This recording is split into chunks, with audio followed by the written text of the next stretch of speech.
paid for matchmaking fees, right? Yes, Okay. we did. We paid for the fees.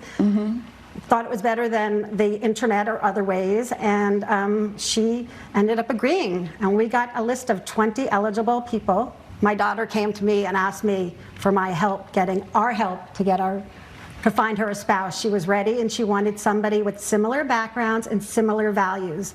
We both belong to the same church. We've been married 35 years.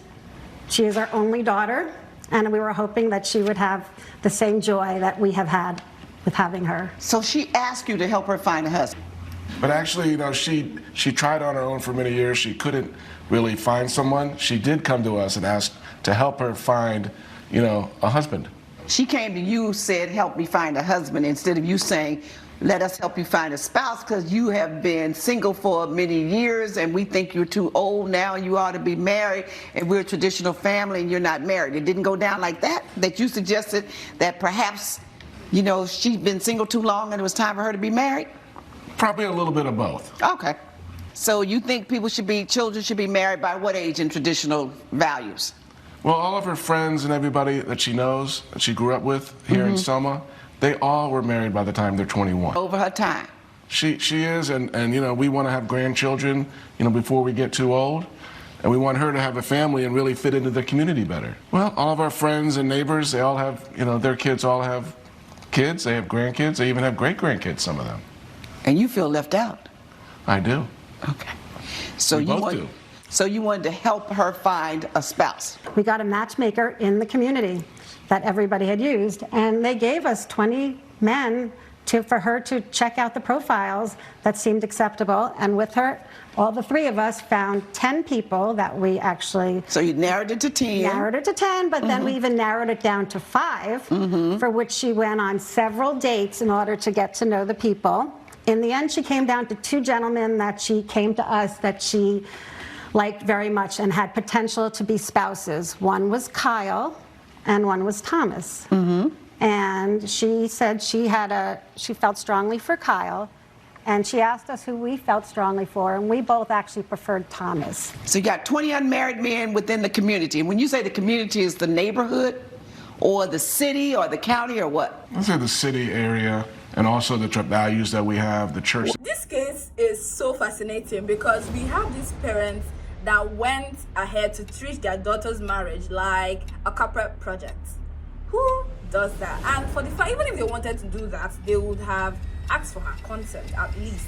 But no, they decided to spend money, get a matchmaker, then go to their church and round up 20 random guys and then expect her to pick from the list.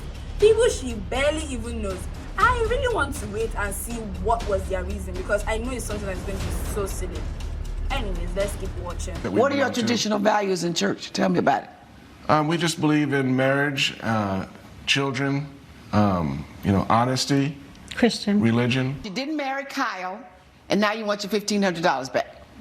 Well, what happened was at the end with Kyle, she actually got engaged.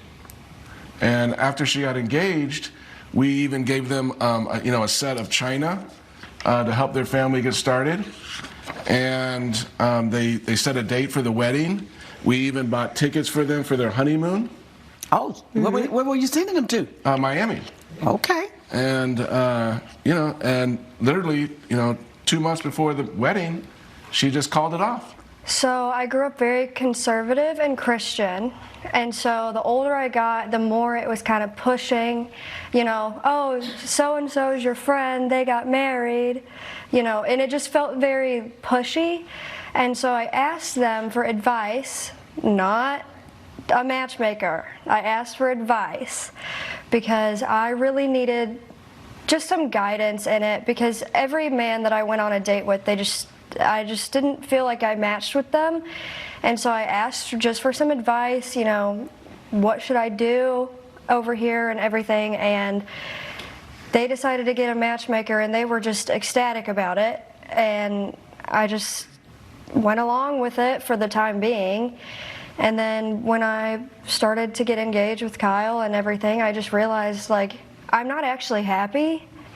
I went on a bunch of dates, every single night. It was date after date after date. And Thomas and Kyle, both, they were funny. and they had a nice sense of humor. So that was kind of something that we clicked with, and you know, they were good animal lovers and everything else. So they were kind of the two that I meshed with the best, but I did like Kyle over Thomas. But And why was that? he just kind of like clicked with me. Like, he was funny, he was caring, he was loving, he was kind. Just everything about him was nice at first. Once we got engaged, it was almost like he removed a mask. And what did he start to do after the engagement? He just wasn't who I thought he was. His humor That's not telling me changed. anything. You got to give me some facts. His humor changed. He started to just kind of be weird about things. Like, I would ask him, hey, can we go, you know, do such and such, like let's go get ice cream, let's go watch a movie or something. And like, he started leaning towards, oh, well, I'm working late and everything else. But he was never working late before we got engaged. It started once we got engaged, and I realized that he's just not a man that I can love. This is so messed up because the parents are not even concerned about their child. All they care about is give us them babies. Who does that? For a girl you claim you love, you do not do that kind of thing to her. Even after they got engaged, and then she made mention that the guy is hiding things. Just after an engagement, imagine his whole attitude after they get married. And then probably get her trapped with kids. But the parents are not even concerned. You just want them babies. Give us them babies. Like, that's what's written all over their forehead. So let's see what the judge is gonna say. And so I don't want to be forced to marry somebody that I don't love. What are you looking for? Tell me who you are. Well, I'm a teacher. I graduated from University of Alabama. I have a dog. I like to go hiking. I like to go on long walks and stuff. I love watching TV. I do believe in my faith, but I'm not as strong about it as my parents are. And I think that's really where the Kyle situation started to take a turn, is because I'm not as strong in the faith. I have learned, like, I've been stabbed in the back too many times. There are differences in the faith. There's some tenets of the faith that you don't believe in. Like Yes. what? For instance, Kyle does not believe in abortion of any sort. And I, quite frankly, don't know if I can have kids. And if I do get pregnant, it could be a very serious problem. It could cause really bad health issues. And he was like, no abortion, no whatsoever. And so if something slips up like that, where I did end up getting pregnant and my health was at risk, he was like super against the abortion thing and everything, but like, my health comes first in that situation. Is there something wrong with your health now? No, why do you believe you may have problems if you were to get pregnant? my pelvic bone is not shaped the way it's supposed to be for that, so.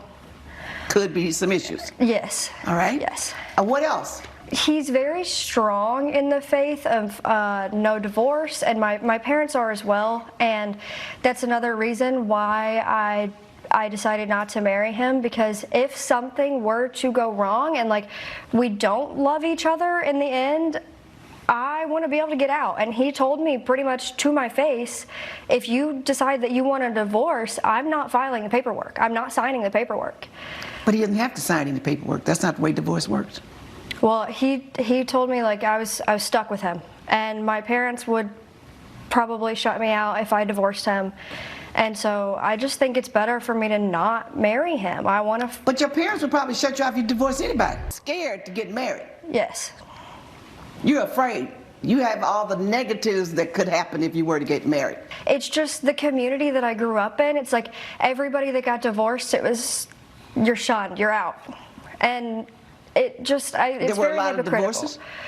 No, but the ones that were divorced, it was a big deal. I don't want to jump into a marriage when I don't even love the person right now. I just needed some guidance as to how to start to get somewhere, not, 4 months after meeting someone, get engaged and get married. That wasn't ever what I wanted. I just wanted some guidance.